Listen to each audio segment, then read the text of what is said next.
Apa benar dalam agama Islam ada pembagian syariat, ma'rifat, tarekat, hakikat? Itu semua, Pak, tidak ada dalilnya. Yang Rasulullah SAW bagi kepada kita hanya 3. Islam, iman, ihsan.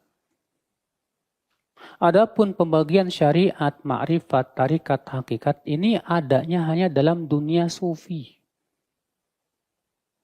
Di mana dalam agama sufi, orang yang masih derajatnya rendah, masih punya kewajiban menjalankan syariat, maka mereka disebut dengan tingkat syariat. Nanti kalau sudah tinggi lagi derajatnya ma'rifat, maka sudah tidak perlu lagi syariat. Makanya tidak aneh dalam dunia sufi, seorang wali tidak perlu terikat dengan ajaran para nabi. Apakah ada dalam Islam tentang syariat, tarekat, dan ma'rifah? Jika ada, tolong dijelaskan, Pak. Ada? Itu istilah. Ya, syariat itu ada. Kalau nggak ada syariat, bagaimana kita ibadah? Ya, ada syariat. Syariat itu cara ibadah. Syara'a lakum minad dini. Ya? Kami telah syariatkan dalam agama. Ma wassa bihi Nuh, yang telah kami wasiatkan kepada Nuh, serta juga nabi-nabi yang lainnya. Di teman-teman sekalian, din agamanya, syariat, cara mengerjakan isi agamanya. Syariat itu asalnya dari kata syara, artinya jalan. Jalan menuju Allah. Apa bentuk syariat? Syariat itu bentuknya ibadah. Ilmunya disebut dengan fiqih. Jadi ketika Allah menetapkan agama, Quran surah 3 ayat 19, Inna dina indallahil Islam. Ya, agama yang diridhai oleh Allah itu cuma Islam. Kemudian memberi jalan bagaimana berislam yang baik. Maka diberikan jalan dengan jalan syariat. Syariat itu isinya ibadah. Makanya ketika ditanya tentang Islam, Nabi SAW oleh malaikat Jibril, disebutkan di hadis Muslim, nomor hadis yang ke-8, di jilid yang pertama, rawinya sahabat Umar bin Khattab radhiyallahu ta'ala anhu, posisi paling kiri sebelah atas di kitabnya. Ketika ditanya mal Islam, apa itu Islam? Dijawab dengan syariat. Antasyhada an la ilaha illallah wa anna Muhammadar Rasulullah, ibadah lisan. Wa tuqimas salat, salat. Wa tu'tiyaz zakat, zakat. Wa tasuma Ramadan, puasa. Wa tahujjal baita in istata'ta ilaihi sabila. Dan tunaikan haji sesuai dengan kemampuan Anda. Berusaha untuk mampu mewujudkan dia. Itu syariat namanya. Jadi kalau disebutkan syariat itu maksudnya salat, maksudnya puasa, maksudnya haji. Jadi kalau ada bahasa menegakkan syariat Islam, harus. Kalau ada yang nggak mau menegakkan syariat Islam, namanya bukan orang Islam. Ya, syariat itu sholat. Jangan takut dengan syariat Islam. Ya, orang-orang menegakkan syariat Islam itu artinya mau ibadah. Sholat itu syariat Islam. Baik, puasa itu syariat Islam. Jadi kalau ada yang mengatakan tidak boleh berlaku syariat Islam, orang itu aneh. Aneh dia, apalagi kalau diucapkan oleh orang Islam. Nggak sehat dia. Dia sedang kurang sehat, mungkin terlampau lelah dia. Ya, mohon maaf. Kalau orang Islam mengatakan tidak boleh berlaku syariat Islam, artinya orang aneh. Syariat Islam itu artinya ibadah. Dia melarang ibadah. Dia teman-teman sekalian. Jadi jangan dulu kita terlampau tinggi-tinggi memahami sesuatu. Ingat baik-baik, syariat itu diterapkan sesuai dengan keadaan kita, sesuai dengan tuntutannya. Tuntutan bagi kita personal itu ibadah. Sholat itu ibadah, zakat ibadah, puasa ibadah. Ibadah itu diterjemahkan dalam bentuk perilaku. Orang yang sholatnya bagus, akhlaknya mulia, kata-katanya bagus. Jadi ketika kata-kata Anda baik itu Anda sedang mengerjakan syariat Islam. Ketika Anda jujur, Anda sedang menegakkan syariat Islam. Ketika Anda tidak korupsi, Anda sedang menegakkan syariat Islam. Jadi kalau ada orang Islam korupsi, dia sedang menentang syariat agama. Ya. Ketika ada orang Islam misalnya bohong, itu sedang menentang syariat agamanya. Jadi kalau syariat dipraktikkan, aman kehidupan dunia ini. Aman. Coba lihat, di Islam itu bunuh saja satu orang. Kata Al-Quran, lihat ya, Quran surah misalnya. Kita ambil Quran surah keempat An-Nisa dari ayat 92. Bahkan 90 sampai 92-nya. Itu kalau orang paham baca ayat ini, maaf ya, lihat baik-baik. Wa may yaqtul mu'minan muta'ammida fajaza'uhu jahannam. Siapa yang sengaja membunuh satu orang saja beriman, satu orang saja, satu orang, maka balasannya neraka jahanam. Awas, khalidan fiha, kekal di dalamnya. Wa ghadiballahu alaihi, Allah murka kepadanya. Wa la'anahu, dilaknat dia. Wa 'adda lahu 'adzaban 'azima. Dan Allah janjikan kepadanya siksa berlipat. Saya mau tanya pada Anda, muslim mana yang bercita-cita masuk neraka jahanam? Muslim mana?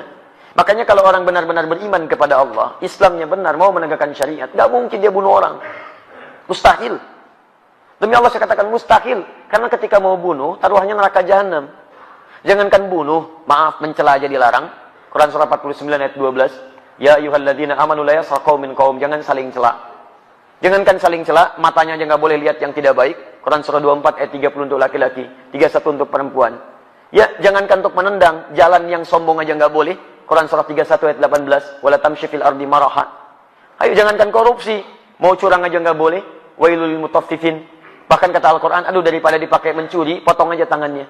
As-sariqu was-sariqatu faqtu aydiyahuma. Pencuri laki-laki perempuan, daripada tangannya dipakai perbuatan kotor, potong aja tangannya. Paham ya? Jadi kalau orang menegakkan syariat Islam dengan baik, aman, polisi tenang tugasnya. Wah, santai aja minum teh. Mau nyuri, ayo, muslim kan? Masya Allah. Mau bohong, nggak bisa. Ayo, ingat ayatnya, cuman gitu aja. Gampang tugasnya, Masya Allah. Nggak ada pekerjaan itu. Baik, jadi tenang teman-teman sekalian. Nyaman kita. Silakan cek zaman Nabi. Berapa banyak tingkat pencurian terjadi? Cek zaman sahabat dan sebagainya. Lapas nggak akan penuh kayak sekarang. Sekarang membludak dan sebagainya. Ya kalau orang paham, gagal mencuri, gagal ini, gagal itu, nggak akan bisa. Ujung-ujungnya apa? Ujung-ujungnya tenang kehidupan kita. Itu syariat namanya. Baik, cara untuk mengerjakan syariat disebut thariqah. Thariqah itu jalan, cara. Bagaimana caranya? Belajar dengan ilmu. Dengan ilmu. Dulu sahabat ada yang mau sholat, ilmunya belum bagus, belum belajar dia. Lihat di Al-Bukhari, nomor hadis 744. Nomor hadis di Muslim 397. Anda punya Subul Salam yang versi bahasa Arab, ya, lihat jilid kedua, halaman 31. Perhatikan bagaimana seorang bernama Khalad bin Rafi Az-Zuraiqi salat di Masjid Nabi, di samping Nabi. Selesai salat datang pada Nabi. Fa'atan Nabiyya sallallahu alaihi wasallam faqala assalamu alayk, salamu alayk ya Rasulullah. Kata Rasulullah sallallahu alaihi wasallam, "Wa alaikassalam warahmatullah. Irji' salli fa innaka lam tusalli." Balik lagi salat karena Anda belum salat. 3 kali dia mengerjakan, 3 kali Nabi mengatakan, salat lagi Anda belum salat. Dia berkata, "Ya Rasulullah, ma'usinu ghaira." Saya nggak bisa lebih bagus lagi daripada ini. Alimni, tolong ajarkan saya. Masalahnya, dia tidak belajar dengan baik. Thariqah salatnya, cara salatnya tidak seperti Nabi mengajarkan. Maka dari itu diajarkan oleh Nabi, idza qumta ila shalah, kalau kamu pengen salatnya bagus, lihat asbighul wudu, sempurnakan wudu. Tsumma istaqbilil qiblah, menghadap kiblat yang benar. Kemudian takbir sampai dengan salam. Diajarkan oleh Nabi. Di thariqah itu cara beribadah dengan baik. Caranya bagaimana? Belajar berilmu. Maka turun ayat-ayat tentang belajar. Nabi aja belajar. Turun Quran 96 ayat 1 sampai 5. Iqra bismi rabbikal ladzi khalaq. Turun Quran surah 9 ayat 122. Wa ma kana al-mu'minuna liyanfiru kaffah. Falaula nafara min kulli firqatin minhum ta'ifah liyatafaqahu fid din. Turun Quran surah 58 ayat ke-11. Ya ayyuhalladzina amanu idza qila lakum tafassahu fil majalis fafsahu yafsahillahu lakum. Banyak ayat Quran dan hadis mengatakan itu semua. Ya, muncul hadis misalnya hadis riwayat Al-Bukhari nomor hadis 71 di Kitabul Ilmi, posisi paling kiri sebelah atas di kitabnya. Riwayat Abu Hurairah radhiyallahu taala anhu, "Man yuridillahu bihi khairan yufaqihu fid din." Siapa yang diinginkan jadi orang baik menurut Allah, maka dia akan dibimbing untuk mau belajar tentang agamanya. Hadis riwayat Ibnu Majah nomor hadis 233 dari Abu Darda radhiyallahu taala anhu, "Man salaka tariqan yaltamisu fihi ilman, sakhalallahu lahu tariqan ilal jannah." Siapa yang mau menyiapkan dirinya menempuh jalan untuk belajar tuntunan agamanya, maka akan dimudahkan jalannya dia untuk ke surga. Salaka tariqan, jelas kalimat habisnya. Tariqah. Man salaka tariqan tariqah. Jadi belajar itu adalah bagian dari sarana untuk mendekat kepada Allah dengan mengamalkan nilai syariat. Kalau tariqahnya sudah bagus, syariatnya sudah baik, maka ma'rifah dia. Ma'rifah itu kenal dengan Allah baik, kenal dengan dirinya, kenal tugas-tugas hidupnya. Kalau orang sudah kenal dengan Allah, tahu bagaimana sifat Allah, tahu bagaimana memanggil Allah, tahu bagaimana Allah, maka dirinya akan menegakkan syariat dengan benar, menjauhi hal yang dilarang, menegakkan hal yang diperintahkan. Nih, kalau orang kenal Allah, dia mau minum, dia kenal karena Allah itu melihat dirinya. Maka karena dia tahu Allah melihat dirinya, dia tidak akan pernah menyentuh minuman yang tidak Allah sukai. Karena saat akan disentuh, dia tahu Allah melihat.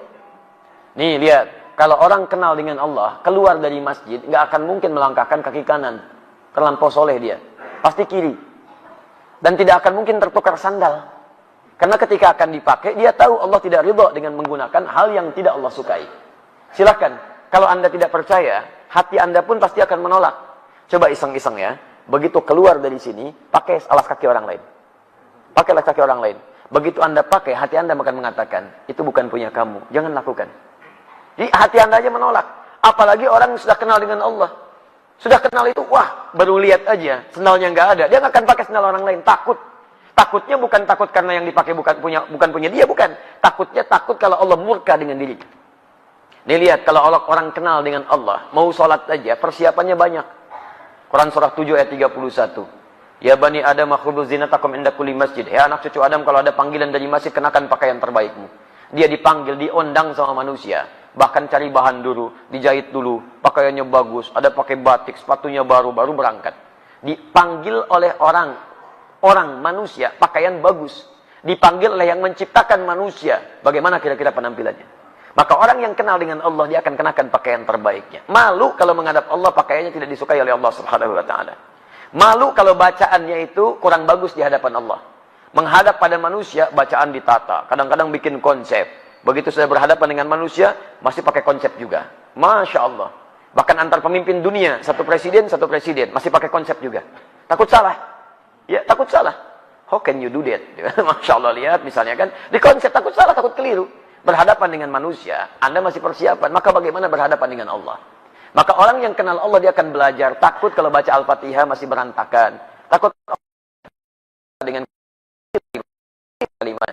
Katanya bernuntutnya bahwa pengen minta beribadah, tidak ada persiapan kita maksimal. Itu yang disebut dengan ma'rifah. Kalau sudah mendapatkan ma'rifah, puncaknya disebut dengan ihsan. Ihsan itu disebut di hadis Muslim. Nomor hadis yang ke-8, di Al-Arba'in nomor hadis yang kedua, di lisan Nabi sallallahu alaihi wasallam. Al-ihsanu an ta'budallaha ka'annaka tarahu, fa illam takun tarahu fa innahu yarak. Orang ihsan itu akan menjadikan semua aktivitasnya sebagai ibadah. Makannya ibadah, minumnya ibadah, duduknya ibadah, seakan-akan merasa dipersaksikan oleh Allah. Paham ya? Baik, itulah ada syariat, ada thariqah, ada ma'rifah. Jadi sebetulnya tidak aneh-aneh. Tidak harus kemudian Anda akan mendapatkan ma'rifah. Ya, kalau datang misalnya ke gua, ke gunung sendirian di situ. Istri ditinggalkan, anak nggak ada. Mama, papa, mama. Mana papa, mama? Papa sedang ma'rifah. Masya Allah. Baik. Jadi ma'rifah itu tidak harus kemudian kehilangan segala hal dalam urusan dunia. Paham ya? Ya. Allah Ta'ala alam bisawab.